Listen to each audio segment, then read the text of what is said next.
Boa tarde, Anne. Boa tarde a todos. Estamos mais uma vez reunidos para falar de nosso interior, né? Quando nós falamos em Kabbalah, boa tarde, Shalom, não, qualquer tipo de espiritualidade, né? Não só em Kabbalah. Não estamos falando de seres externos, ou de outro plano, ou de outro planeta, ou de outras dimensões. E também não estamos nos referindo a alguém que nós temos que pedir ou não estamos falando de alguém que nós temos que pedir, ou reclamar, ou cobrar. Na verdade, todo é um movimento interior. Todo acontece dentro de nós. E se não aconteceu ainda, é porque há algo que não entendemos. E se não entendemos, está muito bem. É porque esse é o momento. Não temos que nos sentir mal porque não entendemos algo. Inclusive, essa é a explicação de por que algumas coisas nos levam ao sofrimento. Porque não entendemos. Porque não entendemos como funciona o mundo, o universo, como funciona nossa própria alma, como funcionam os sentimentos, como funciona nossa mente. Então, em função do que já sabemos, que é muito ou pouco, mas sempre é pouco, em realidade, em comparação com o que poderíamos saber, sempre é pouco.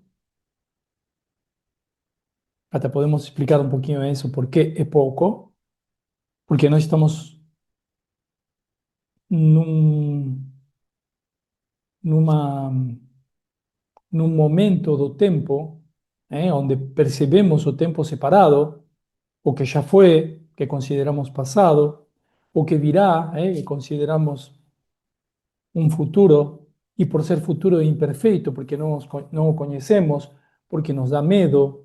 Então, o único que temos é este presente, que é um resultado do passado, do que nos passaram, do que passou, do que aconteceu, do que aprendemos. Aprendemos que algumas coisas têm que ser consideradas, algumas coisas são dessa forma. Aprendemos, por exemplo, em determinado momento, talvez porque as pessoas se aproximaram muito das culturas orientais, de que não pode desejar, ou de que o desejo é ruim. Alguma vez alguém questionou, perguntou aqui, né? Esta ideia do desejo, que o desejo está mal, de que é algo que não deveria acontecer o que deberíamos reprimir. ¿Por qué? Porque todas estas culturas o todas estas tendencias que se usan de la cultura oriental nos tracen esta información, ¿no? De que desejar es algo que debe ser reprimido. Mas, na verdade, en Kabbalah entendemos que o desejo é algo completamente necesario.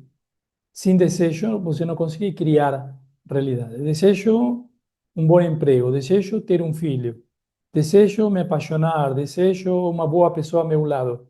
Perfeitamente lógico, né? E necessário, desejar. Agora, desejar é da alma, por isso é tão necessário. E quando se reprime o desejo, se crian consecuencias terribles, ¿no? Pro nossa psique, pro comportamento da pessoa. Mas o que não é da alma, o que é da mente, é o apego aos desejos, que é algo completamente diferente, se apegar a um desejo. Desejos, por exemplo, eu desejo ter um filho, não sei, mas se eu me apego a esse filho e não permito que ele possa viver todas as suas etapas de evolução e possa casar e eu retenho esse filho porque estou apegado a ele, bom, isso é da mente. Todos os nossos apegos são mentais e isso sim o trabalhamos. Nisso sim prestamos atenção. A que estamos apegados? separado do que desejamos. Separar, ao que estamos apegados com o que desejamos. O que desejamos é maravilhoso e temos que ir atrás do que desejamos, com todas nossas ferramentas criadoras. Aí entra a outra parte, né? Vamos atrás do que desejamos com luta, com esforço, com estudo, com todas as coisas que vão levar um pouco mais de trabalho do que ir para o que desejamos com criatividade, com glória, com entusiasmo, sei lá, com outras ferramentas, né? Então, vê como entendemos as coisas individualmente com conceitos e com base, a Kabbalah. E aqui vamos para uma pergunta que surgiu na semana y que generalmente, recorrentemente surge esa pregunta porque son preguntas que la mayoría de las personas no terminan de se resolver, justamente por esa base, por ese ensinamiento, por esa cultura. ¿Mm? Y la pregunta fue eh, acerca del libre arbitrio, ¿no? Si temos libre arbitrio, si no temos libre arbitrio. Acredito que esto respondemos ya de algunas formas, porque no tienen solo una respuesta, ¿no? Mas a cada vez, a cada respuesta, a cada vez que respondemos, si ustedes revisan las grabaciones, vamos un poquito más profundamente, o por un concepto más unificado.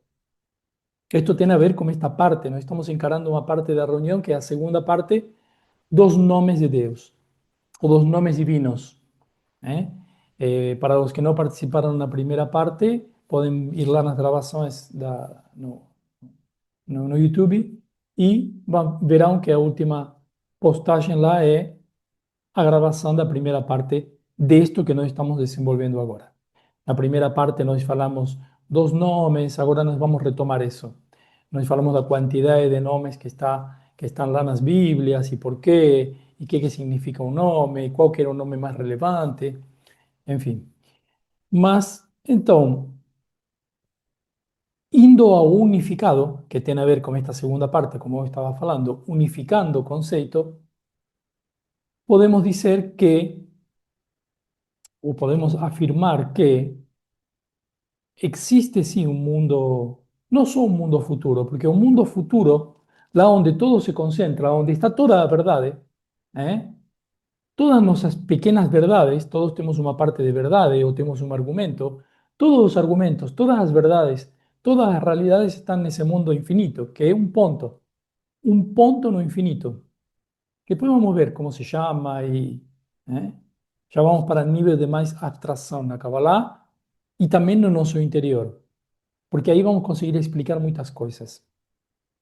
Entonces, lá en ese punto, en ese lugar, se concentra todo. O que hoje vemos como fragmentado, como uma parte. E esse ponto também estava no nosso passado, porque não conseguimos ver todo o que passou, todo o passado. Mas se tudo está concentrado num ponto, esse ponto é atemporal. Não pode ser futuro, passado, isso já passou e agora vamos para... Não, é um ponto e o ponto concentra todo. Além de concentrar todas as coisas, todas as verdades, todos os argumentos, todas as tuas melhores realidades, vividas ainda ou não, todo a profundidade da consciência, toda a sabedoria que existiu e que existirá no universo, então lá tem que concentrar todos os tempos. Por isso falamos de um ponto, e não de um ponto no futuro e de um ponto no passado. Hoje não vamos ver em qual lugar nós estamos nesse caminho, onde nós temos um ponto.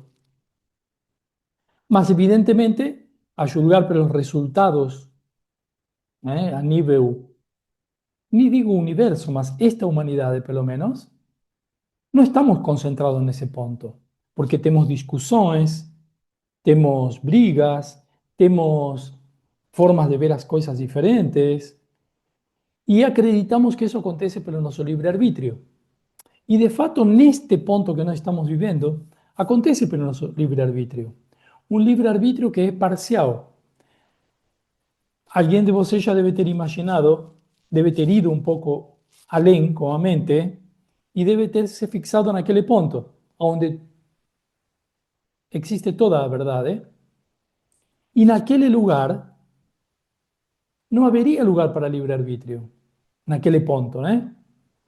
Porque é livre-arbítrio. Bom, vou escolher entre isso aqui e aquilo lá. O que será melhor? Não existe melhor ou pior quando você tem um ponto onde está toda a verdade. Vai me acompanhando? Estamos entrando em nível de Kabbalah mais avançados. Os que estejam aqui pela primeira vez, eu aconselho ver pelo menos uma parte das 54 reuniões anteriores, 55, tá? Abertas no YouTube. Porque senão pode ser que se percam de alguma coisa. Todo esto que estoy falando para explicar el libre-arbitrio. Quiere decir, existe un lugar no tempo, no importa si es pasado o presente, un lugar, y si es un lugar, es un tempo único, unificado, que tiene absolutamente todos los caminos, vamos a decir caminos correctos, o toda la verdad, o todas las decisiones que você vai tomar de aquí a no sé cuántos años. Ah, vou fazer isso ou vou fazer aquilo? Eu estou escolhendo com liberdade, poderia escolher outro caminho, não existem outros caminhos nesse ponto, nesse lugar. Quer dizer, então, como se chama esse lugar em Kabbalah, na mística? Se chama um ponto no infinito, uma consciência superior. São sinônimos, tá? Atzilut, o infinito. Ou também se chama consciência Aleph em Kabbalah. Isto está muito além de qualquer Deus que nós conhecemos, em nome de Deus, porque aquele Deus que vocês conhecem, que todos conhecemos, ou aqueles nomes, estão aonde? Na Bíblia, num lugar físico. E falam do quê? De eventos bíblicos, de pessoas, de ir, de vir, de queimar, de fazer, de julgar. Alguém criou isso também. Então estamos falando de uma força criadora. Muito acima disso, de nomes, de tetragrama. O tetragrama já vimos na reunião anterior.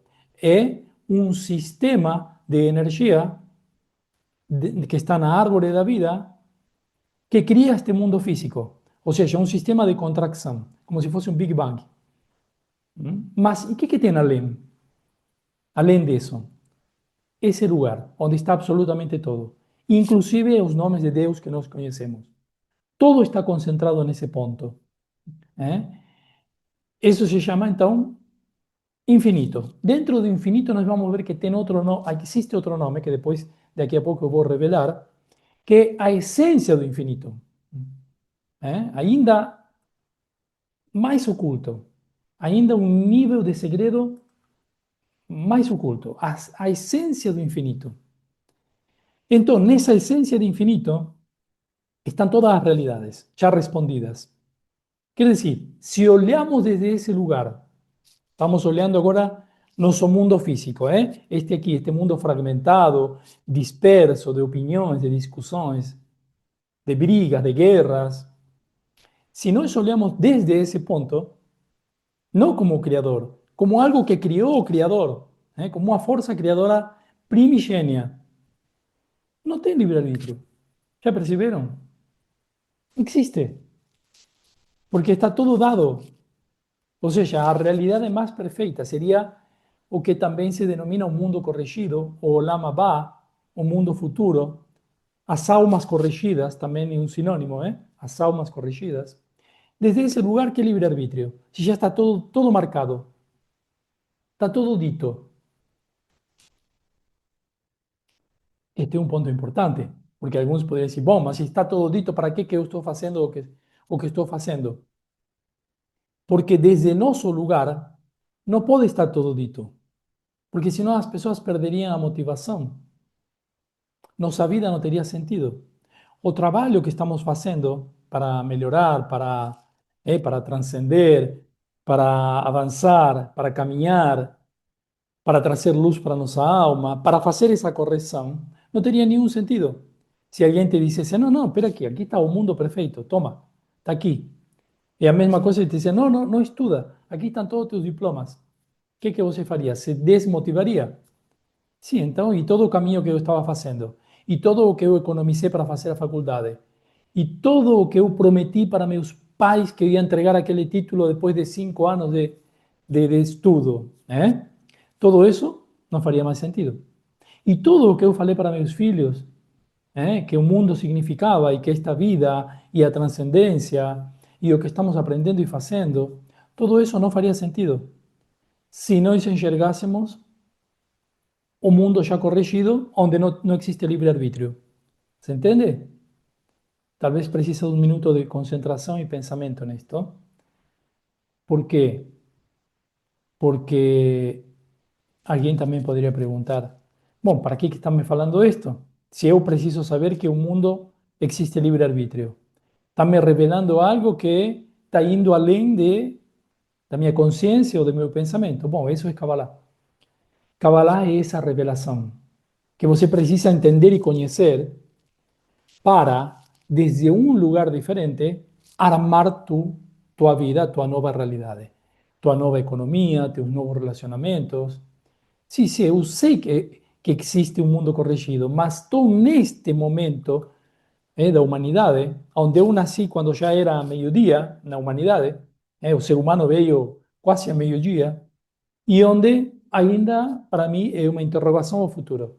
Mas se eu sei que estamos fazendo o que estamos fazendo e que estamos fazendo nossas escolhas para uma correção, para chegar num momento de expansão total e de expansão total da consciência, então isso faz muito sentido. Se entende? O, o, o significado de todo esto que nós estamos falando? Então, a resposta para a pergunta, existe ou não existe livre-arbítrio? É sim e não. É sim, existe aqui. Você precisa acreditar que você está escolhendo. É assim como acontece com, não sei, uma campanha de marketing. Que sabemos que em determinada situação, e cores, e tipo de letra, e pacote, o mais provável é que você se incline e defina por aquela marca de alimento. É o mais provável, o pessoal do marketing sabe, é o mais provável. Por isso vende mais aquele. Mas isso não quer dizer que você não tenha livre-arbítrio. Mas você pisou o supermercado e está quase definido que você vai comprar aquela marca. Bom, aqui é a mesma coisa, mas você não sabe ainda. Você acredita que você está escolhendo. Nós acreditamos que estamos escolhendo a todo momento. E isso não é ruim, isso é bom. Mas precisamos saber que esse filme continua.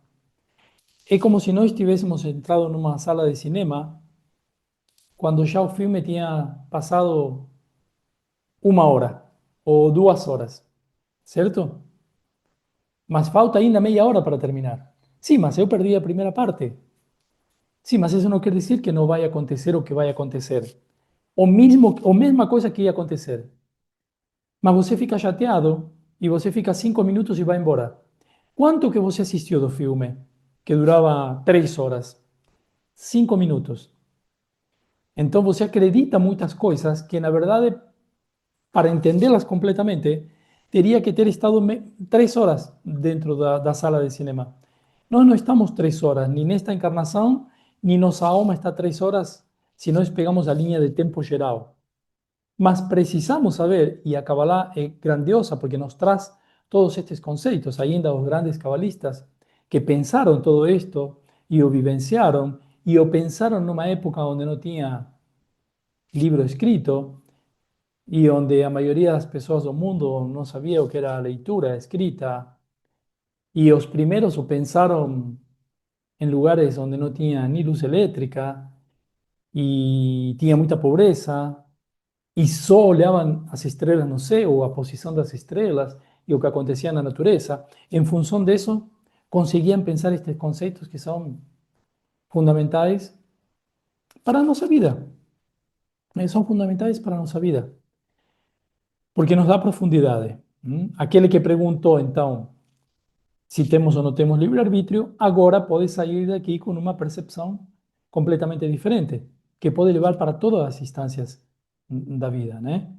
Quando a gente diz isso também passará, seja um sofrimento, seja uma alegria, nos traz toda a ideia de impermanência e de transcendência ao mesmo tempo. Tudo em algum momento vai passar. Aquela situação delicada, ruim, complicada, que você possa estar vivenciando, ou aquela de felicidade também. Mas passará para onde? Bom, para um lugar onde esse infinito vai aparecendo, esse ponto no infinito, ou esse ponto infinito. Nós acreditamos muitas vezes que o infinito é um espaço que não podemos medirlo, porque é infinito. Y no pensamos que todo lo infinito podría estar concentrado apenas num grão de areia, né? Ou num conceito, ou em um momento de iluminação, onde você recebe uma percepção, uma ideia. Né? Alguém falou hoje para mim que teve uma ideia excelente e está agora levando para a prática. De onde veio essa ideia? De abrir a consciência, de mudar a percepção, de entender coisas como essas que nós estamos falando aqui. Então, vou apresentar alguns slides para dar sequência em alguns conceitos que também acho que são chave para entender o que vem pela frente. Depois a Anne vai apresentar, vai mostrar, inclusive, com alguns slides, em que momento das energias do início do mês, do Rosh Hodesh, da cabeça do mês, que está relacionado com os ciclos da Lua. Então, como podemos também aproveitar essas energias? Então, primeiro eu vou apresentar isso, depois a Anne vai fazer a sua apresentação, vou mostrar também uma gematria relacionada a isto que vamos falar agora e depois abrimos para perguntas, tá bom? Essa é a estrutura da reunião. Nós tínhamos visto, passando rapidamente aqui algumas diapositivas, alguns slides, tínhamos visto que estes nomes, só para resumir aqui, estes nomes que eran, por ejemplo, Elohim, Yahvé, Eye, Asher, Eye, El Shaddai, Adonai, Yah, todos tienen aquí un significado, una traducción, y todos tienen una función.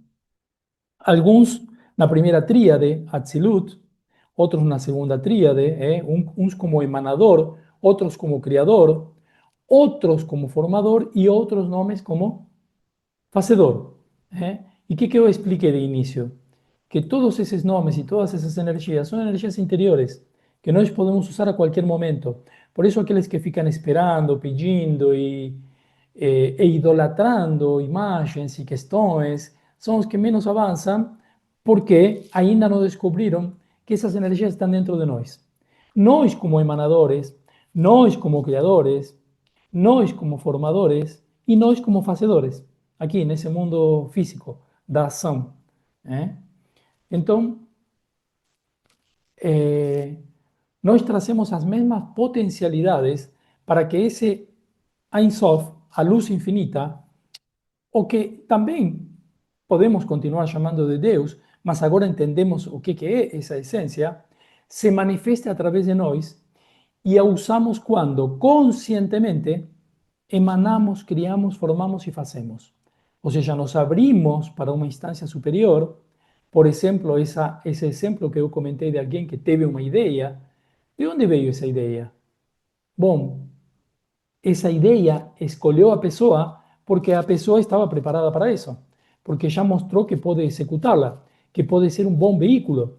Então, é que chamamos uma luz superior, ou uma luz que de outra forma a pessoa não encontraria.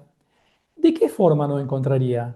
Bom, sofrendo, lutando, suando, estudando, se esforzando, ¿qué más? De todas esas formas no encontraría, pelo menos ese tipo de luz. Encontraría otro tipo de luz, mas no esa. Que é uma luz que vem da certeza, nós já sabemos, do propósito, da certeza, da confiança, da segurança interior e até do teu entusiasmo. E nós criamos também. Sim, criamos e criamos. Criamos e nos colocamos em criadores. Planejamos e temos um plano. Criamos um mapa com a nossa palavra se temos palavra. E se ousamos falar. E se ousamos nos escutar. Nós também formamos. Formamos o quê? Emoções. Formamos imagens, que por sua vez mudarão nossa forma de falar, de perceber o mundo e de sentir, ou seja, mudará nosso mapa. E o mapa muda novamente nossas emoções. Quando tudo isso está pronto, nós fazemos. Mas nós fazemos o quê? Aquilo que emanamos, criamos e formamos? Ou fazemos o que bem entendemos naquele dia porque chegou nosso parente e diz, ah, não, hoje vamos fazer algo diferente. Não, não, para que você falou isso? Se você nunca vai fazê-lo. Fazemos em função de nossas emoções apenas e não consideramos aquela ideia maravilhosa que tivemos, a descartamos porque acreditamos que é impossível. Ou ni consideramos a palavra porque acreditamos que nossa palavra não tem valor. Bueno, é algo que socialmente também muitos se encarregaram de nos colocar na cabeça, que a palavra não vale, de que vale um contrato assinado, né? E depois o contrato tem que ir para um litígio, para uma demanda, então também não valia muito, só valia para dor de cabeça. Mas, como não temos outras ferramentas, até agora, ou não tínhamos, nos conformávamos um pouco com isso, né?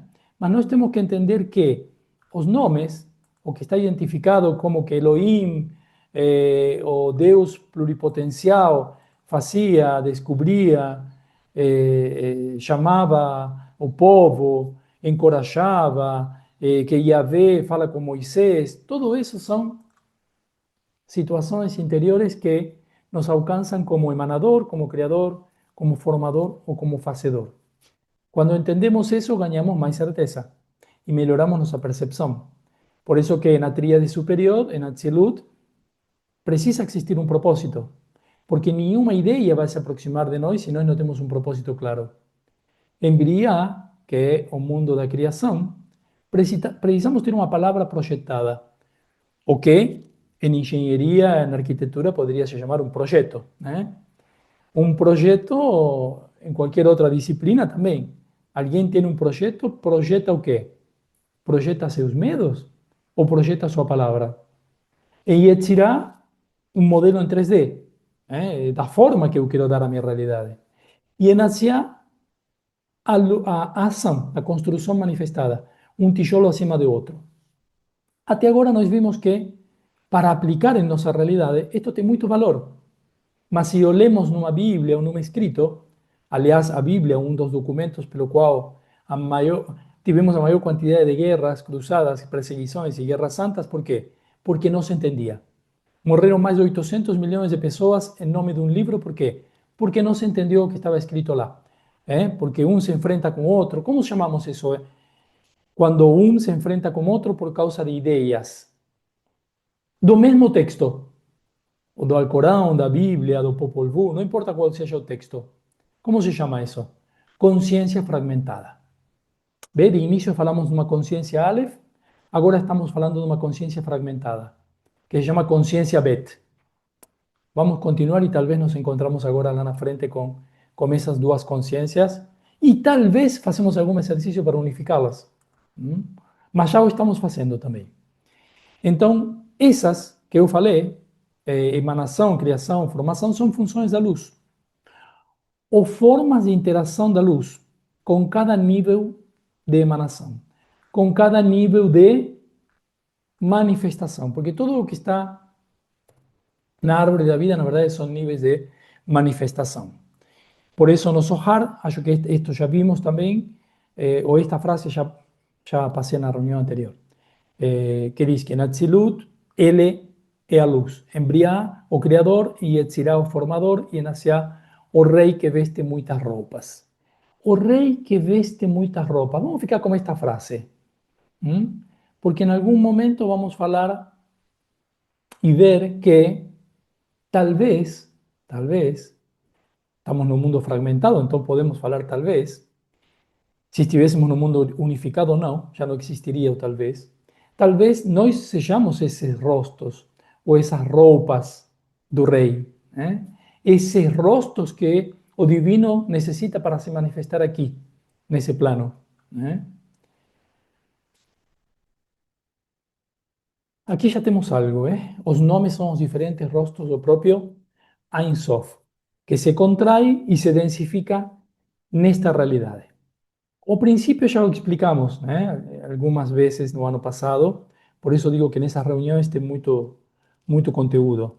Existe uma vasilha, que é um receptor, uma força feminina, e existe a luz, que é uma força masculina, que tem só o desejo de dar, uma vasilha que tem só o desejo de receber, e aí se completa este mundo físico. También existe una cortina que va a impedir que la luz penetre en aquella vasilha, o massage. Tenemos tres conceptos allí fundamentales y a partir de esos tres conceptos, luz, vasilha y cortina, vamos a comenzar una nueva serie o un nuevo nido de segredos ahora a partir del día 7 de junio, nas reuniones fechadas.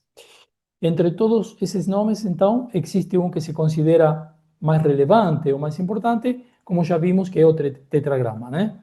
O Shem Hameforá, que sería o nombre explícito. Aquí estamos pasando un poquito de lo que ya vimos, y vimos principalmente entonces que o tetragrama, Yud-He-Vav-He o Yahvé, que no es exactamente la pronuncia, mas hoy no vamos a hablar tanto de pronuncia, sino do poder dentro de los nombres. Es un nombre poderoso. Mas aonde exactamente radica su poder? Como te hemos visto, na raíz. Ya. ¿Por qué? ¿Por qué? Porque ya está aquí, nos mundos superiores. Entre o que você emana e o que você cria. Lembra a ideia, a palavra, teu mapa? Sem essas coisas, eu poderia formar e fazer alguma coisa? Não. Então, preciso iniciar por aqui. Para iniciar por aí, tenho este nome. Ya, por isso ele é tão poderoso. Depois vamos ver esta parte do nome, né? O Vá. Mas, por enquanto, o Ya. Emanador e criador. Qualquer realidade que você deseje criar, qualquer coisa que você deseje criar, precisa estar na função de emanador e criador. Ou seja, daqueles nomes em você. Todos os nomes se superpõem. Não é que, agora vou usar um nome. Agora, todos os nomes estão em você. E qual que é o principal nome? O teu nome. Agora vamos chegar aí. O teu nome é o principal. Porque se você é um dos rostos, que nós já vimos, da energia, um dos rostos da luz, então teu nome é um dos rostos da luz. Veja se teu nome, ou seja, você mesmo, teu eu, não tem importância nesse mundo físico, nesse plano, para criar algo que você já criou, ou que ainda não criou, mas precisa ser criado. Porque afinal, Deus é que? O Criador. Além de ser, o acima de ser, o Hashem. Hashem significa apenas o nome. Mas acima de eso existe un creador. Y acima de eso, nós falamos, existe una energía creadora, que da lugar a este mundo por una contracción. Ya tenemos todo aquí o quebra-cabeças montado, como que vimos até agora. Nós vimos que esta partícula, llama partícula, do nome, a primera parte, está, por ejemplo, en nome Elías. Meu Deus é Yah, Elías, Eliá, o Yeyahu, Isaías, o Yeyahu, salvação de Yah, o Aleluya, louvar a Yah. Então sabemos que quando um cristão está alabando com Aleluya, está alabando o Criador, Deus de Israel e dos judeus. No Salmo 118 aparece, minha força e meu cântico é Yah. ¿Por qué se perdió esa partícula ya en las Biblias? Porque fue sustituido pelo Señor, con características de Salvador. Y aquí comenzamos una parte que yo acredito fascinante, porque cuando entramos en la parte oculta da palabra, da semiología, da semántica, da gematría, da etimología. ¿Por qué es tan importante también este concepto de Salvador? No sabemos que es importante y fue importante para millones de creyentes, no importa la religión, mas este concepto de Salvador es algo que las religiones siempre tentaron enfiar, ¿no? Las personas, que existe un Salvador y que você precisa acreditar en esa salvación. y que esa salvación no es física. Ahora vamos a ver si es o no es física en origen. Si para Cristo, por ejemplo, esta salvación era física o era espiritual.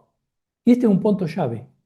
Es la llave de todo, o da espiritualidad en sí, no da religión. Nas Biblias judaicas se preserva ainda, se preserva o Yah. Minha força e meu cântico é Yah e ele foi a minha salvação. Éxodo 15:2. Avançamos. A palavra salvação em Éxodo 15:2 é Yeshua. Yud, Shin, Ain. Yod, Shin, Ain.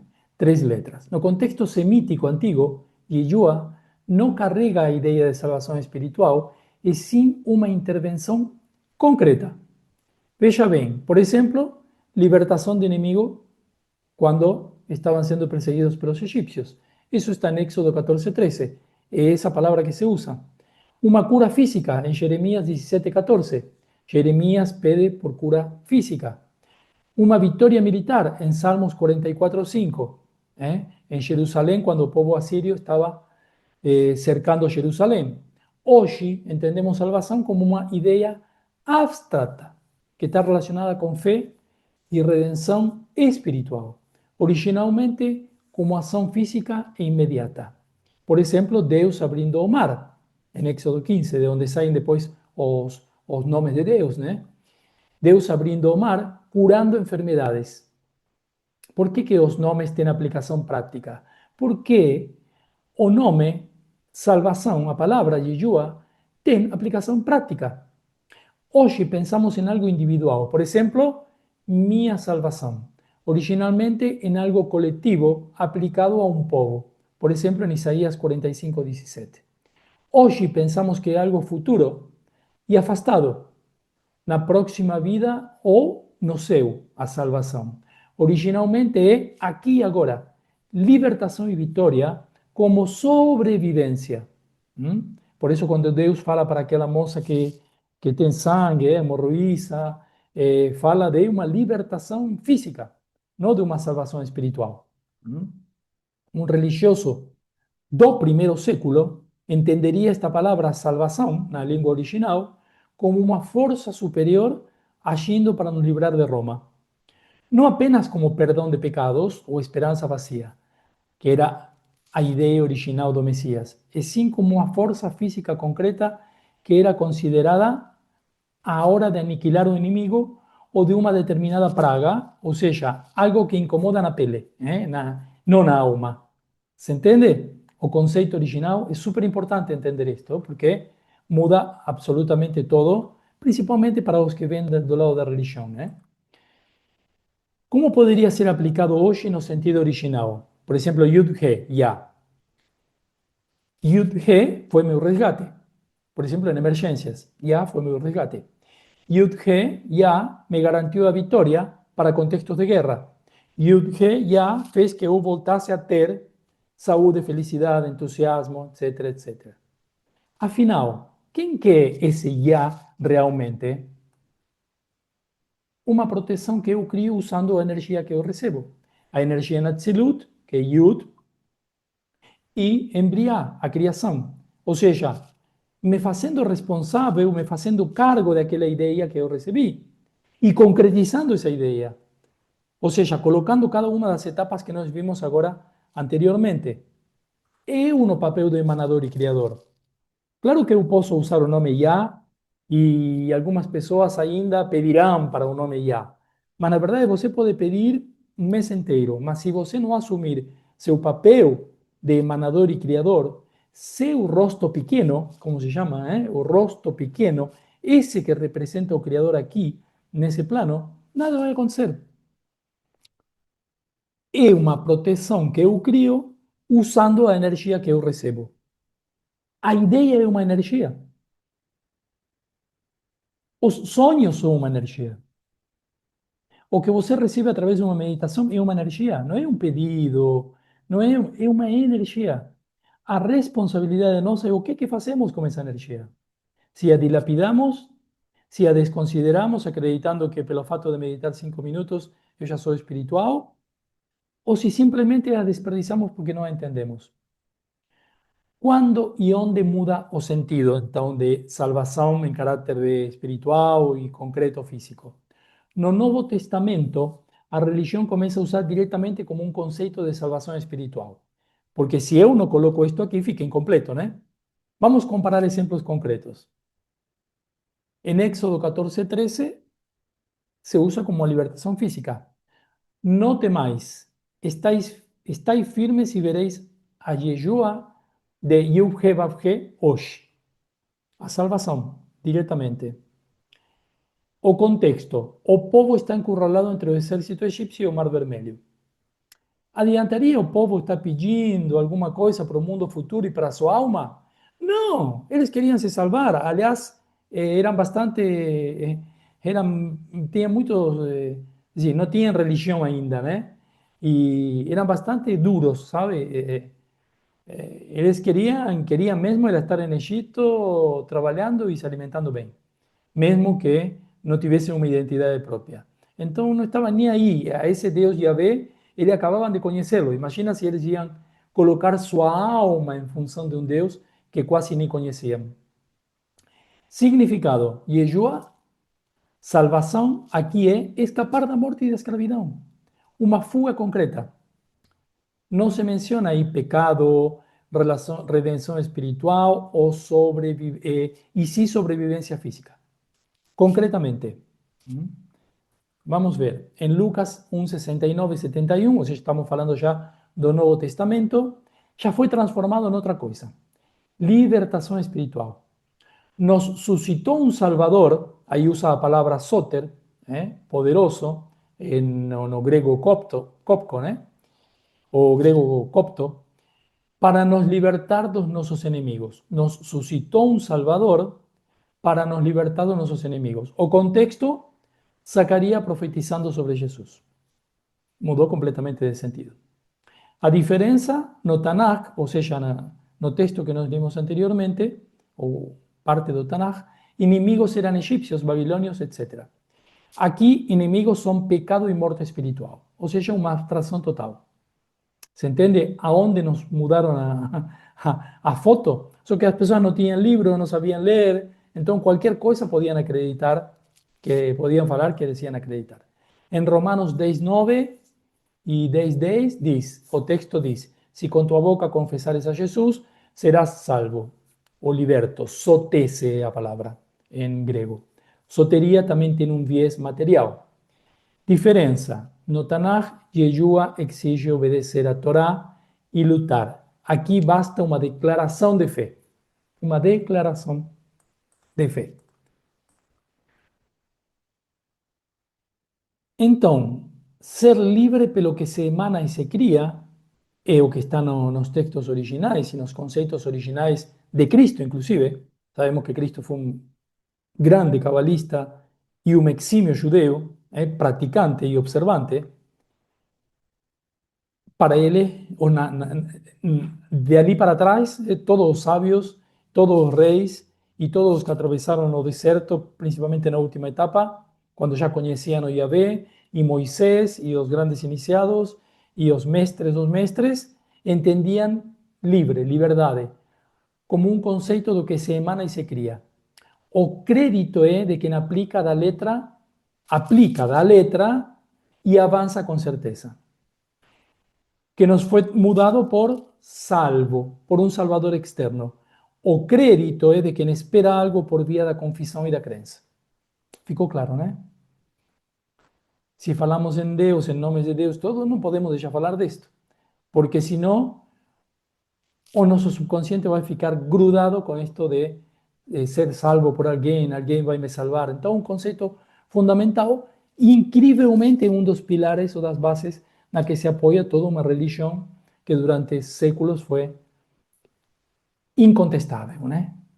Por isso sabemos que, enquanto os judeus messiânicos esperavam um líder e um libertador político, como Moisés, por exemplo, e como todos os messias esperados para se libertar de Roma, Jesus era pregado quase ao mesmo tempo e passa a história como um salvador espiritual.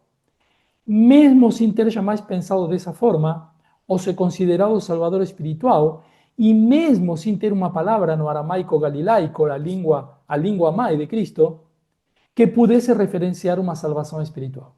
Não existia essa palavra. Então, mal podia existir o conceito, ou mal ele podia acreditar que ele podia ser salvador de alguém.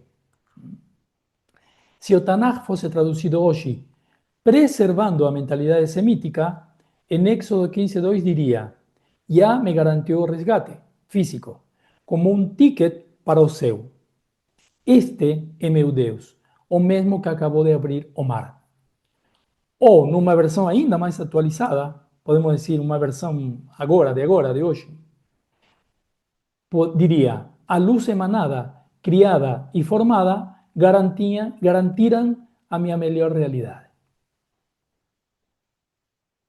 É um pouco diferente do que você vai ler lá nas diferentes versões de uma Bíblia, né? O que realmente diz, depois de muitas traduções e adaptações ao gosto da religião: "O Senhor é minha força e meu cântico. Ele me foi por salvação, Ele é o meu Deus."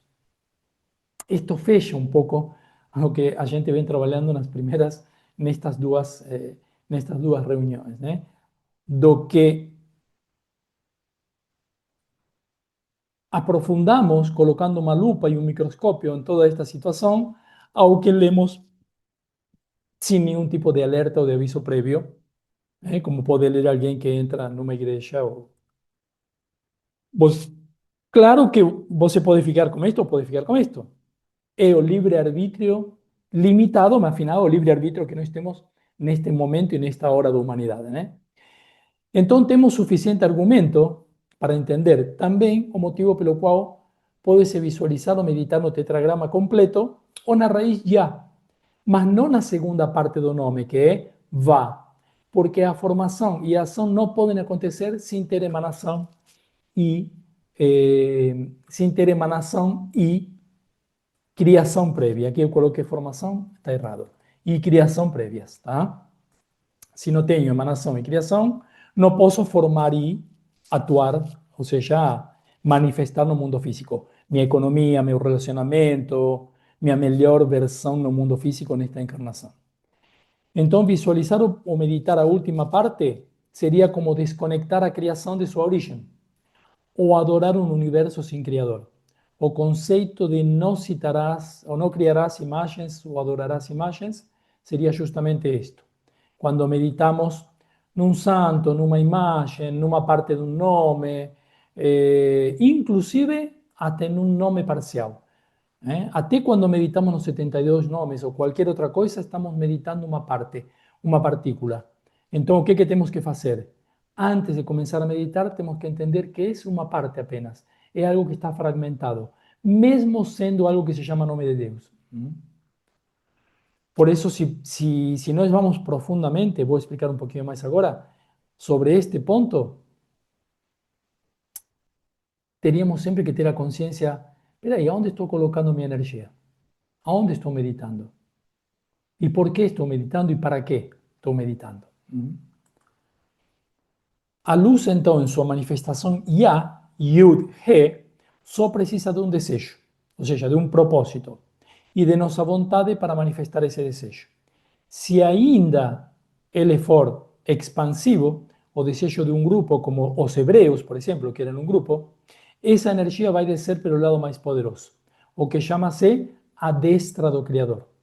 Não sei se vocês lembram que, quando começamos a reunião anterior, nós falamos que se nomeia o Criador com a mão do Criador, a destra do Criador, a boca do Criador, e tudo isso são metáforas. São metáforas para explicar tudo isto, em um nível um pouquinho mais avançado de explicação, de Sot. Um dos conceitos mais importantes em criação de realidade é o conceito de aproximar o mundo. Justamente isto que a gente estava vendo. Aproximar os nomes dentro de nós.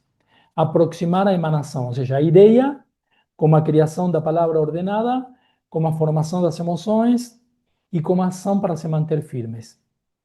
Onde está a certeza, a confiança e a busca pela raiz unificada das coisas. Todo isso aumenta o rosto do divino que representamos aqui neste plano. Agora matamos charada. Agora nós sabemos que somos um rosto do divino neste plano. E se eu não sei, ou eu não confio, ou eu não tenho certeza, provavelmente o divino em mim vai ser encarnado por outra coisa. Por isso que eu estou pedindo, pela imagem que eu estou fazendo orações, e não por mim. Eu estou como cedendo meu lugar de Criador. E o Criador nunca tem que ceder seu lugar. E como chamamos ao universo, intelecto, consciência, luz, que ficou no infinito na Kabbalah? Consciência Aleph. Vocês sabem que Aleph vale 1, é a primeira das 22 letras. Uma consciência unificada. Vamos avançar um pouquinho mais. Talvez não conseguimos ver todo o que tínhamos que ver hoje, mas vamos avançar um pouquinho mais. Todos somos disfarces da energia primordial. Por isso todos temos um nome. Assim como cada rosto da energia criadora tem um nome, como todos os nomes que já vimos, lembram? Não são todos, todos porque acreditamos que somos o umbigo do mundo, né? O único que precisa. Não, todas as coisas também têm nome. Não só os seres humanos, divinos, animais, todas as coisas têm nomes. ¿Mm? Eh, todas as coisas têm uma identidade. ¿Mm?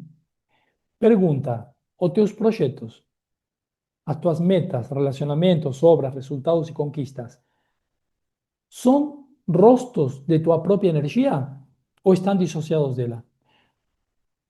Essas coisas carregam teu DNA, carregam tua luz ou estão dissociadas de você? Quer dizer, você tem um potencial enorme para determinadas coisas, mas está trabalhando de outra coisa porque acredita que senão não ganha dinheiro e que senão os outros não sei o que vão falar, porque se sabem que eu gosto de música, música não dá dinheiro, todas essas coisas que, esses rolos que as pessoas têm na cabeça e que por isso não fazem o que vieram fazer aqui. Por eso cuando acordan, cada día se esquecen completamente do que vieron fazer aqui e vão para fazer outra coisa. Mesmo que a pessoa o justifique, né? Sim, mas isso dá dinheiro, isso... Né? Então, o que você faz tem teu rosto, o rosto de tua energia. Porque se não tiver, provavelmente isso se transforma numa doença ou em um problema.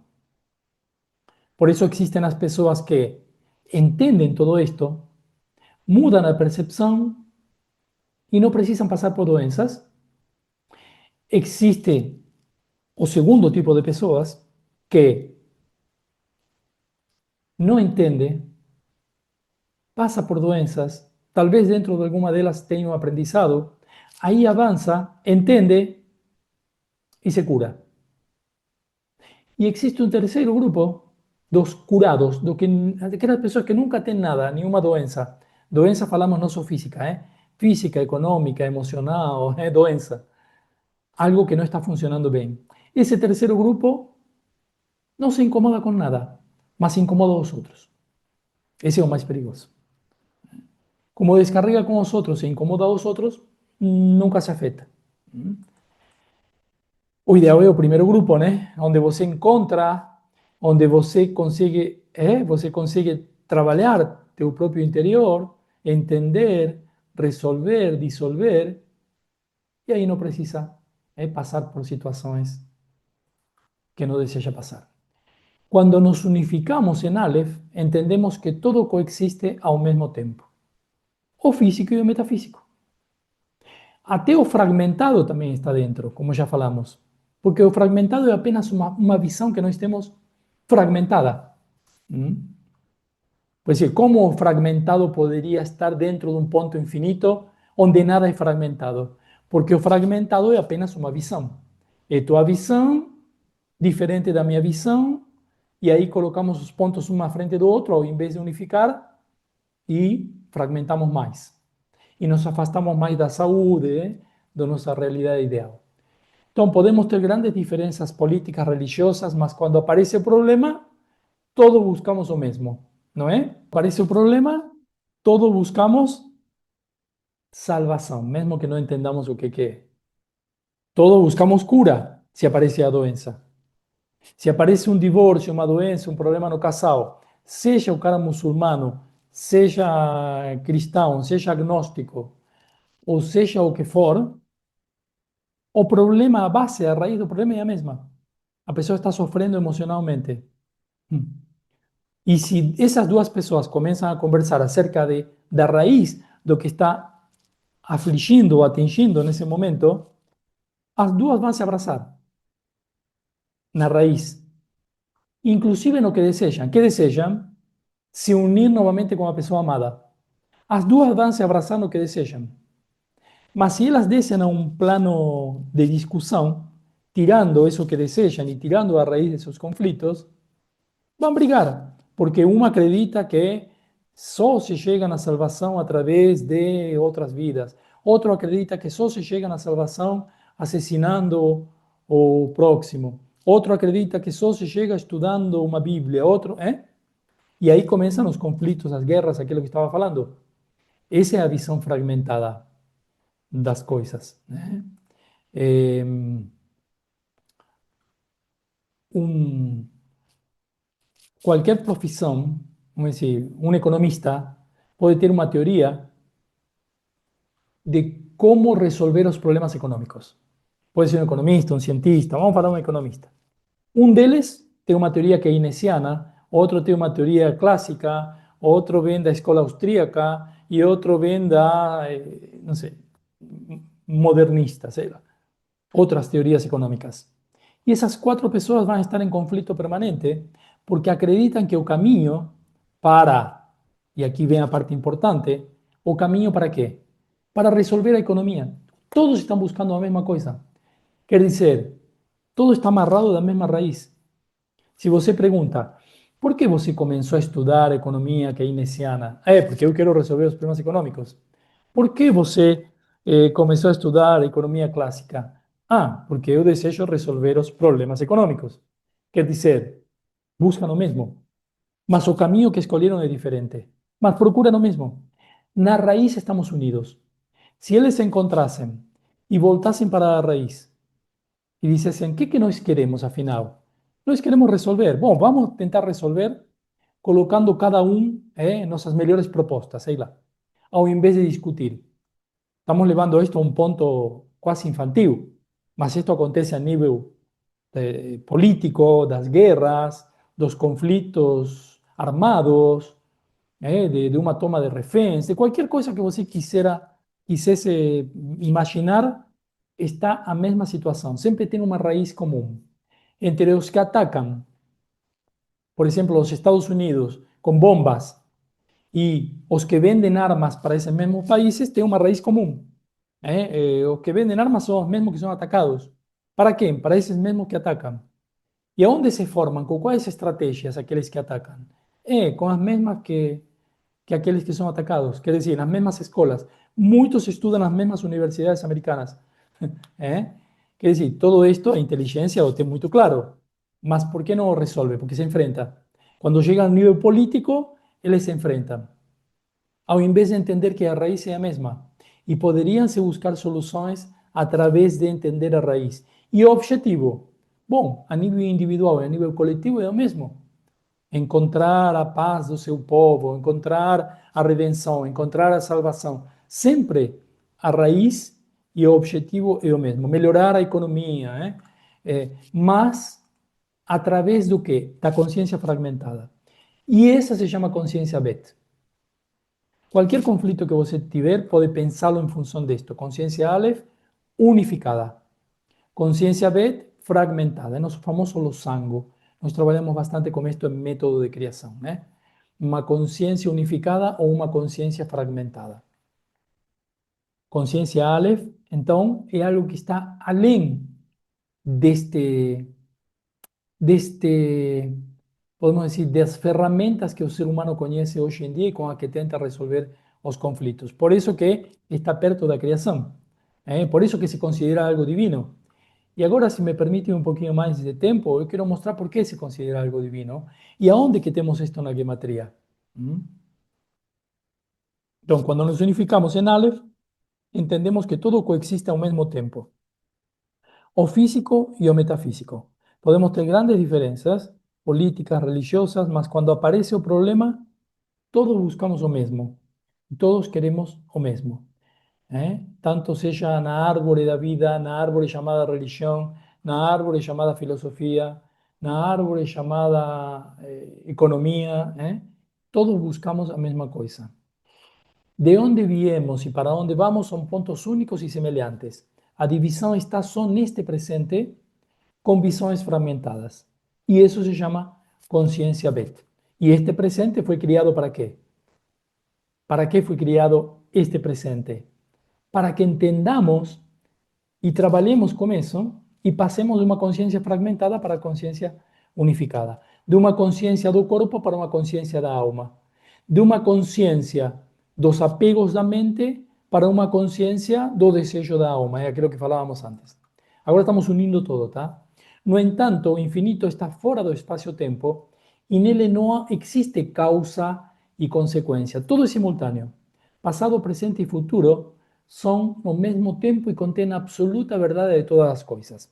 Isto já o expliquei, então não vamos aprofundar mais nisto. Vamos lá. Toda fragmentação é um convite para a unificação, ensina o Zohar. Eu não lembro em qual parte, mas em alguma parte do Zohar temos isto. Toda fragmentação é um convite à unificação. O que nos impede conhecer mais, saber mais e aprender mais são os condicionamentos espaciotemporais. Por exemplo, o teu gênero, nacionalidade, profissão, tudo o que nos divide e embasa a realidade única é pelo que sabemos, pelo que conhecemos. Aí você entende um pouquinho mais o porquê se chama árvore do conhecimento do bem e do mal. Isso que pode te unir também pode te separar, distanciar e trazer as guerras. Se hoje saímos daqui com a ideia concreta do que significa Deus é um, então sairemos tocando o divino. E para lá vamos. A essência do infinito se chama Atzmut. É desconhecida e não entra num campo de estudo, nem no campo de estudo da Kabbalah, só em níveis assim ultra avançados. Não pode ser acessada. Seria a fonte criativa e não a criação em si mesma. Seria o não manifestável. Sua essência está além de todas as palavras e não podemos alcançar esse nível. Chama Atzmut. Por que estou falando isto? Porque eu disse que ia falar da essência, né? A essência do imanifestável. Teria Or Elion, quer dizer, luz que se expande de Atzmut. E quem comanda a não criação? Quando falamos de Deus das Bíblias, estamos falando de um Deus já criado, que fala, como eu disse, com Abraão, com Moisés, que faz parte do mundo criado e se preocupa pelas coisas do mundo criado. No entanto, este universo criado, o universo criado, não tem relação alguma com a fonte que criou este universo. Quer dizer que este Deus que dá, castiga, fala e tudo isso tem que ter sido criado por uma fonte superior. A essa fonte em Kabbalah chamamos a consciência criadora, a consciência Aleph ou infinito. Vamos ver isto em gematria, ou seja, tentando ver se isto está relacionado com números, com letras e como se relaciona. A palavra Havá é a palavra amor. Aleph, He, Bet, He, e vale 13. É importante dizer quanto que vale, porque já vamos ver a importância desse valor também. A palavra Ehad quer dizer único, unidade. Também quer dizer primeiro grupo, unidade, cabeça. Tudo isso podemos usá-lo como a palavra Ehad. Mas é algo que está unificado. E também vale 13.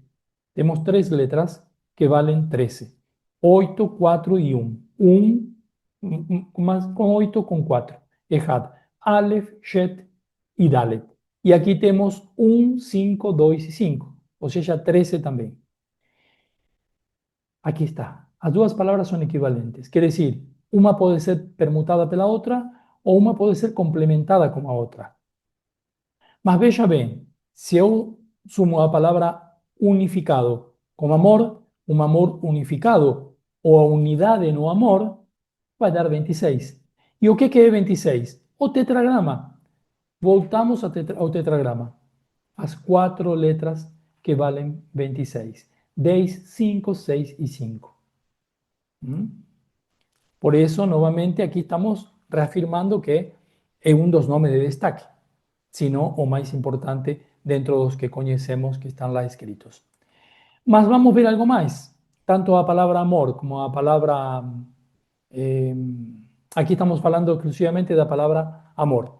No, es bueno, sí, a palabra Java, amor.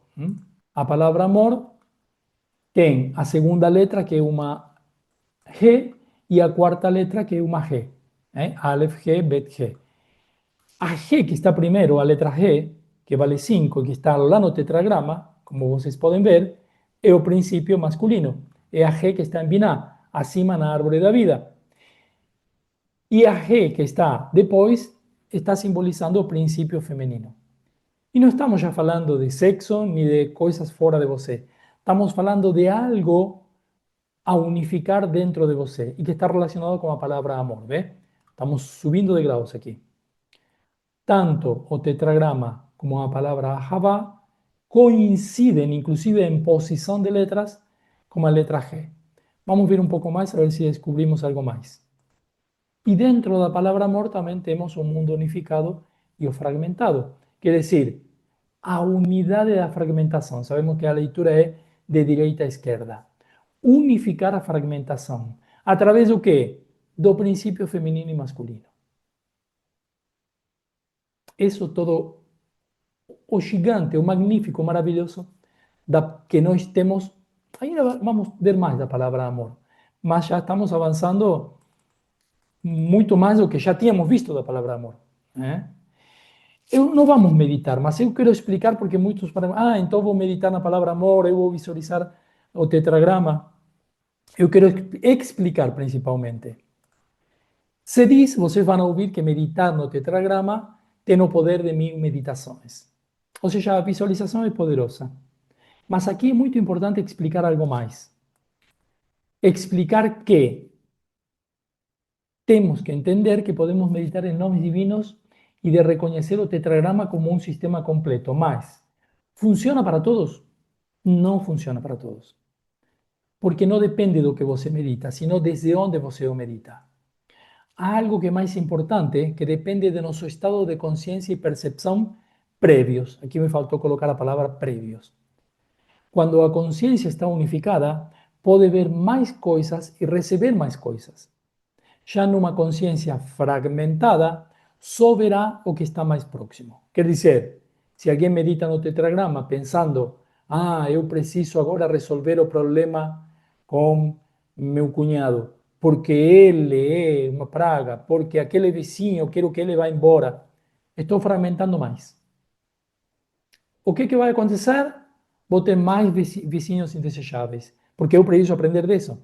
Não é por um acaso que esse vizinho está do lado da minha casa, do meu apartamento, que faz barulho e tudo isso. É porque eu criei essa situação. E agora estou criando mais, porque eu peguei um nome poderoso. E se eu digo, eu quero me curar daquela doença, me curar ou estar saudável? Eu peguei um nome poderoso, então tudo o que eu coloco lá vai se amplificar. Tanto minha dúvida como minha certeza. Tanto minha consciência fragmentada Bet, como minha consciência unificada Aleph. Quer dizer, ¿esto acontece só com o tetragrama? Não, acontece com todos. Só que a maioria dos nomes, você faz uma meditação no sistema hinduísta. Vai ter pouquinha energia lá dentro. Então, vai ser pouco, mas vai piorar. Se você está fragmentado e dividido. Se você está unificado, com uma certeza absoluta dessa unificação, e sabe aonde está o ponto de unificação, qualquer meditação, qualquer situação vai te amplificar. Tanto um nome hebraico que descarregue pouca energia, ou de qualquer civilização, ou cultura, ou símbolo, o que for, como algo tão poderoso como isso aqui. Então depende de desde onde nós estamos fazendo isso. Nem todo serve para todas as pessoas. Nem todo serve para todas as pessoas, porque todas as almas são diferentes.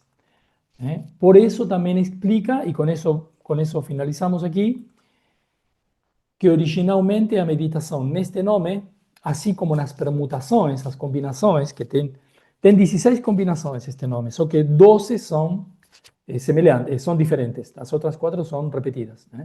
Então, das 12 combinações diferentes possíveis destas letras, estava reservada para os grandes tzadikim, para os grandes justos, para os grandes sábios, os que tinham uma grande pureza de alma. Aliás, todas as meditações estavam reservadas para isso, porque a maioria do povo não conhecia o poder das meditações, as meditações. Estes eram os cabalistas e alguns rabinos que estudavam Kabbalah apenas. Dar as boas-vindas para Anne para fazer sua apresentação. Boa tarde, Horácio. Boa tarde Boa a tarde, todos. Anne. Vamos compartilhar hoje, então, sobre a lua nova de Gêmeos, mês de Sivan. A lua nova, ela vai ser no dia 27 e 28, mas já vamos trazer, né, já vamos adentrar esse assunto aqui nesse shiur. Então, a gente tem tempo aí para nos prepararmos, né, e organizarmos mentalmente para adentrar nessa nova energia cósmica que está disponível, essa nova janela, né? Eu vou compartilhar aqui alguns slides, onde a gente vai se aprofundar nessa energia do período, nas letras do mês, que também podem ser meditadas, né? Visualizadas e meditadas durante o mês, e na permutação do tetragrama que o Horácio mencionou agora também. Deixa eu compartilhar aqui. Ok. Então, Rosh Hodesh Sivan, para quem está começando agora, né? Então a gente já trouxe algumas energias do mês, né? E Rosh Hodesh significa cabeça de mês, né? Início, princípio. A gente vai ver um pouco mais profundamente quando a gente for visualizar a letra desse mês também. Então, a lua nova, ela simboliza o potencial oculto e as possibilidades não manifestadas. Momento ideal para plantarmos as sementes de intenções, projetos e aspirações, né? Então, aqui o nosso momento emanador adentra também, né? Assim como a lua se renova em seu ciclo, nós podemos nos renovar também e renovar nossas intenções, propósitos a cada Rosh Hodesh, né? Que cada mês temos uma energia para essa nossa evolução, para esse nosso crescimento. Então, o mês de Sivan é o terceiro mês do calendário hebraico, geralmente ocorre entre maio e junho, no nosso calendário gregoriano, né? O signo zodiacal é o Gêmeos e é regido por Mercúrio, o planeta mais próximo e veloz do sistema solar. Então, a gente vai entender um pouquinho aí sobre essa agilidade, essa rapidez, né, de pensamento que temos também durante este mês, né, que alguns de nós pode perceber. Está associado tanto à nossa comunicação no plano físico, quanto à integração entre os mundos físico e espiritual. Então, neste mês, é uma abertura cósmica para captar informações e responder quase que simultaneamente, facilitando nossas decisões instantâneas e uma visão múltipla, né, de vários ângulos da nossa realidade. A energia do período, então, estamos aí na contagem do Homer, né, nesses 49 dias, desde Pessah até Shavuot, e a Shavuot acontece agora no mês de Sivan, né, e são as festas das semanas, né, que celebram o recebimento da Torá, as duas pedras com os enunciados, né, no Monte Sinai. Representa a união entre humano e divino, simboliza a harmonia e o equilíbrio espiritual, e é um período de renovação dos nossos compromissos com ensinamentos divinos também. Essa energia está presente neste momento. As letras do mês, então como temos vistos, né, cada signo e planeta foram criados pelas letras do alfabeto hebraico, que representam forças espirituais também. O mês de Sivan é conectado com duas letras, com a letra Resh, que criou o planeta de Mercúrio, e a letra Zain, que criou o signo de Gêmeos, né? Então, quando a gente for visualizar, sempre da direita para a esquerda, a visualização e as meditações nas letras. A letra Resh, que criou o planeta Mercúrio, tem um valor gemátrico de 200 e está na primeira palavra da Torá, Bereshit, né, no princípio. Então, Rosh, a gente falou Rosh Hodesh, né, cabeça de mês, e Rosh está relacionado com o nosso intelecto, com a nossa capacidade de raciocínio e comunicação. Então, assim como Mercúrio é o mensageiro dos deuses na mitologia romana, né, a letra Resh representa essa transmissão de conhecimento e sabedoria. Em Sivan, isso se manifesta através da revelação da Torá, a transmissão da sabedoria divina para a humanidade. Então, eu acho incrível quando há essas conexões, né, dentro do mês com as letras. A letra Zayn também tem valor gamátrico, tem valor gamátrico de 7, né? Então representam aqui as 7 sefirot inferiores. E se a gente for, né, conectar, Zayn aparece justamente no mês que completamos as 7 semanas da contagem do Omer, né? Então aqui a gente tem o poder do número 7 como símbolo da completude e perfeição espiritual também. Oportunidade do mês, né? Então, de união dos nossos gêmeos internos, podemos dizer assim, né? Corpo e alma, lógica e intuição, dar e receber, né? O que mais que a gente pode trazer aí de união, né? Na nossa realidade, no nosso dia a dia. Oportunidades do mês, então, como eu mencionei, rapidez mental, potencial para decisões rápidas, né, e eficientes, capacidade de integrar, unificar visões opostas. Temos o planeta mais veloz do sistema solar, isso é importante para entender essa rapidez, né, citada. Simboliza a comunicação, a inteligência, a conexão, então podemos nos conectar com esses aspectos também para avançar, para aprimorar, né, esses aspectos dentro da nossa realidade. E tem o potencial de captar, processar e transmitir com agilidade. Tempo propício para uniões duradouras, como casamentos, parcerias, a aproximação da verdade e da luz, né? Então, por Mercúrio ser o planeta mais próximo do Sol, a gente vê aí essa semelhança espiritual profunda com a luz, né? E aqui, interessante que a gente vê dentro da gematria, né? Hash com seu valor de 200, mais Ai com 7, a mesma gematria, 207, da palavra Or, luz, em hebraico, né? Aqui, a permutação do tetragrama, nós temos Yud Vav aqui, né? Rei, rei. Yud representa a sabedoria divina e o ponto inicial da criação. A Vav simboliza a conexão entre os mundos inferiores, aqui em Zeirampim, né? E a Re manifesta a revelação e expressão divina, a primeira Re. A segunda Re representa a recepção e internalização da revelação, né?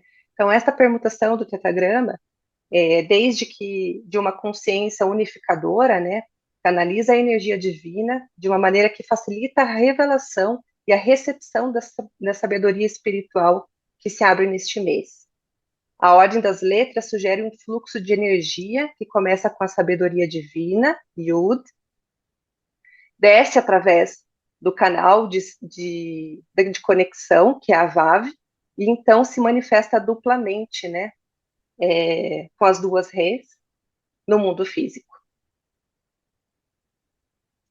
Como conclusão, então, sobre o mês de Sivan, essa energia estimula a comunicação clara e envolvente, a curiosidade, a inteligência, a abertura para novas ideias. A gente também pode estar atento a alguns desafios, como os de distração, ansiedade, impaciência, superficialidade emocional e dificuldade em manter o foco. É um período que podemos nos sentir tentados a evitar desconforto, mergulhando apenas na superfície das ideias e dos relacionamentos. Porém, a verdadeira transformação ocorre quando usamos nossa agilidade mental para aprofundar e integrar o nosso conhecimento. Alguém quer fazer alguma pergunta para... Porque agora entramos no tempo das perguntas, né? Da apresentação da Anne para a Anne. Então, para quem quiser saber um pouquinho mais também, o Chodesh Tov se costuma dizer no Israel ou no judaísmo, né? Chodesh Tov, um bom mês, naquele dia de Rosh Chodesh, né? E em alguns lugares ainda, bom, isso já é a nível da religião, né? Mas tá, tudo tem suas explicações, né? Se considera o dia das mulheres, então não se fazem as tarefas de casa naquele dia. Mas não levem a pé da letra isso, né? Até não saber exatamente como que vem isso. É, Podemos também levar. que é o dia de cabeça de mês, né? Rosh Chodesh. Cabeça de mês. Uhum. Uhum. Então vai ser que dia você falou? Dia Agora? 27 e 28. 27 e Uhum. 28. Ah, agora tá bom. Terça, Perfeito. quarta-feira. Terça e quarta. Sim, temos bem presente de que estamos iniciando novas potencialidades, né?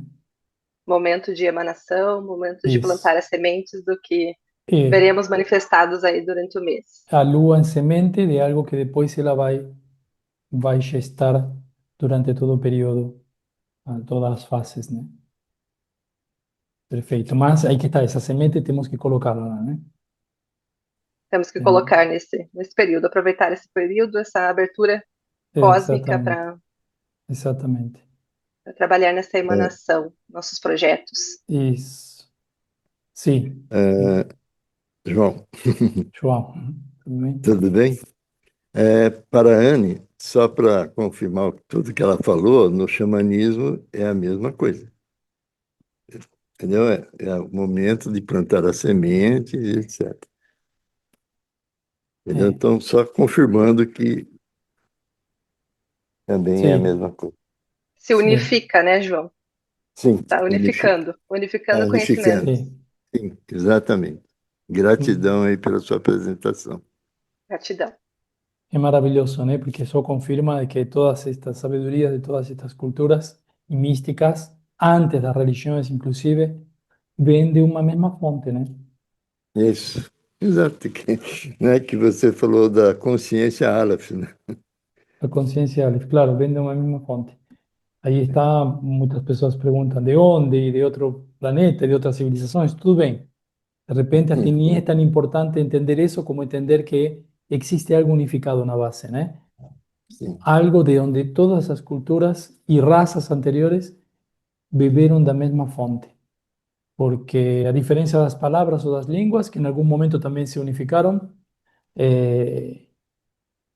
só muda isso, porque os conceitos no xamanismo tem o Muhu Tarpai. O Muhu é uma semente, né, que está no centro do peito, né? Como se fosse o Tiferet na Kabbalah. E se cultiva muito, né, João? O, sim, o Muhu Karpai. Então, sim, todo tem origem semelhante. E, justamente, eu, por isso falava da consciência, la conciencia de que estamos en un mundo fragmentado o que estamos atravesando una etapa de fragmentación. No es que el universo sea fragmentado porque entendemos eso, que existe un punto, un lugar donde todo se unifica. Mas nós no alcanzamos a visualizar eso, ¿no? Y cada é. salto de conciencia y de comprensión nos lleva un poco más perto de eso y nos afasta de la fragmentación, ¿no? Se a gente for olhar agora pelo lado da eubiose, né? Que aí Ujú, vai acontecer a mesma coisa. É, ujú, lá também, que eles estão, qual é o ponto central agora? A unificação, agora, pode ser que eu vou estar dando um spoiler, mas é o seguinte, a unificação está acontecendo aqui, Brasil. ujú. Uhum. Boa. Para dar algumas ideias, né? Lá no Roncador, lá em São Lourenço, lá em Taparica, são centros de energias que estão ativando isso. Tá? Uhum. Muito interessante. Muito bom. Você é um livro aberto, né? Sempre a gente tem prazer em escutar as suas Gra- intervenções na reunião. Muito bom. Não sei se mais alguém que está nos microfones abertos, se alguém quiser participar. Grato, Horácio, pela sua Grato, apresentação. João. Horácio, eu Certo? posso perguntar? Sim, claro. Claro. Você trouxe a questão da consciência unificadora, né, com a Aleph, Uhum. e a Sim.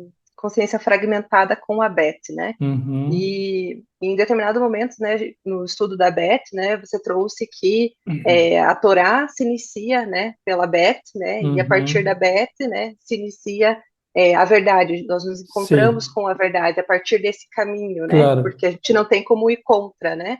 Fechado esse Uhum. caminho. Então, essa é uma visão que eu vou adicionar, essa questão agora dessa consciência fragmentada também, para Uhum. ter essas percepções, né? Claro, porque Então, exatamente. Sí, sí, disculpa, finaliza la pregunta. ¿Era eso mismo? não, eu acho que é isso mesmo, né? Essa nova percepção que teve, né? Eu não entendi essa questão da fragmentação, né? Claro. O que se cría cuando comienza Bereshit.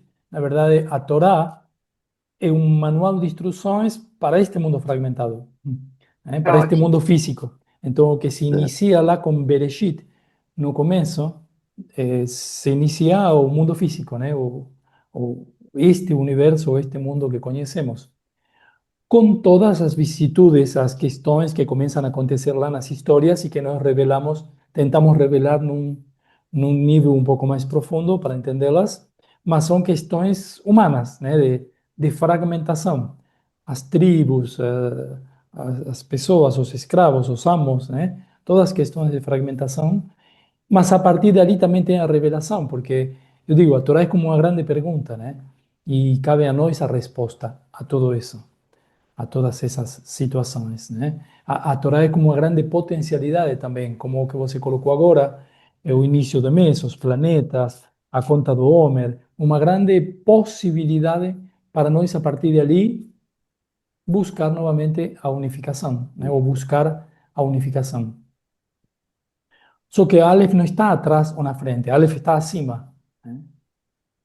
É um ponto que em algum momento eu comentei hoje também na reunião, é, não impossível de alcançar, já nem sequer de imaginar, né? Por isso, quanto mais nós trabalhemos tentando imaginar o que é um mundo unificado, né? Uma verdade total, num ponto, uma condensação da energia, como estava no início, condensada num ponto, né? Eu Esse disse bem, seria né? o Aleph, né? Mas o grande sentido desta criação é justamente para que possamos fazer o trabalho, né? O trabalho. Esto tem a ver com um conceito fundamental da Kabbalah, que a luz decidiu criar um espaço para que a vasilha possa também ter prazer, né, de receber, porque não tinha a quem dar originalmente. Toda uma luz condensada num pequeno espaço que só desejava dar, porque essa é a característica da luz, mas não tinha a quem, não tinha um lugar. Então esse mundo foi criado, foi feita uma contração entre a luz e a vasilha, criado um mundo onde realmente possa ter essa interação. Por isso também dizemos que o único lugar onde pode existir interferência, uma cortina, um satá, obstáculos, oponentes para ser vencidos, todo é aqui. Justamente esse lugar de prática, né? O lugar, o mundo físico. É onde acontece algo que chama o jogo, né? O grande É, jogo da vida, né, João? é, isso mesmo. É, e nisso estamos, né? Então, Grato, Horácio, se eu grato vejo mesmo. como uma batalha, se eu vejo como uma luta diária, bom, terei que ir para essa luta, né? Se eu vejo como um grande jogo, terei a oportunidade de ser um pouco mais criativo e ver quais que são minhas ferramentas para jogar melhor. Então, vê, essa é a questão de percepção. Mas beleza, então, Ora, gratidão. Sim. então, pelo que eu entendi, esse mundo aqui, então, essa dimensão, esse planeta que nós estamos aqui, seria então o lugar entre a sombra e a luz. Seria isso. Sería un lugar É a intermediario. Na verdade, expansão, é todo e não é nada, porque, aham, vamos dizer, um é lugar um de todo, né? trânsito, por isso se diz que temos argumentos a favor de que é tudo uma ilusão e também temos argumentos a favor de que é toda uma grande realidade e um lugar de prática. No Uhum, podemos llamar ilusión si nos vamos a nos iludir, si nos vamos a buscar un lugar de ilusión para fugir para un terreno supostamente da alma, né? Mas estaríamos aham, fugindo da matéria. A matéria é a parte necessária para que possamos desenvolver a nossa alma. Temos que pensar sempre isso, porque estamos uhum, aqui encarnados no mundo material para que realmente, pues, o lugar de prática, se tiver um campo de prática da alma, uhum, da espiritualidade, é esse. Nada melhor do que esse, para desenvolver virtudes, para criar entusiasmo, para entender, para mudar percepções, para desde a aham. fragmentação voltar para a Para o todo, consciência né? Para a única, claro. unidade. Aham, Uhum. Sim. aham. A gente, Obrigada. Horácio, a gente pode falar que o planeta Terra, na verdade, é uma grande vasilha, né? Uhum, claro. Si nós vemos na árvore da vida, nós temos um mundo receptor feminino, a vasilha, que seria o mundo físico Malkut. Mas todas as outras sefirot são vasilha e são luz. Tem uma parte de Basílio e uma de luz. Só o Keter. Keter é emanação, né? Mas também recebe dos mundos superiores. Então podemos considerar que todo é Basílio e luz. Tá. Todo é Basílio e luz. Todas as Sefirot recebem e entregam para a Entrega. próxima, né? Já vamos entrar em outros conceitos. E talvez conceitos mais específicos em outras reuniões, mais ampliados, né? Especificamente estudar um conceito que é mais ou menos o que nós fizemos, a reunião anterior e esta reunião. Algo muito específico, como decir, o tetragrama ou determinado nome. O extendemos todo isso para entendê-lo melhor por dentro, né? Que não é apenas pronunciar um nome, não é apenas meditar em alguma coisa isolada, senão quando entendemos aproveitamos muito mais essa energia potencial. Beleza, então, Graças. agradeço. Será Gratidão. até a próxima semana. Gratidão, bom final de semana. Bom final de semana. Gratidão. Gratidão. Gratidão. Gratidão. Bom Obrigada. final de semana a todos.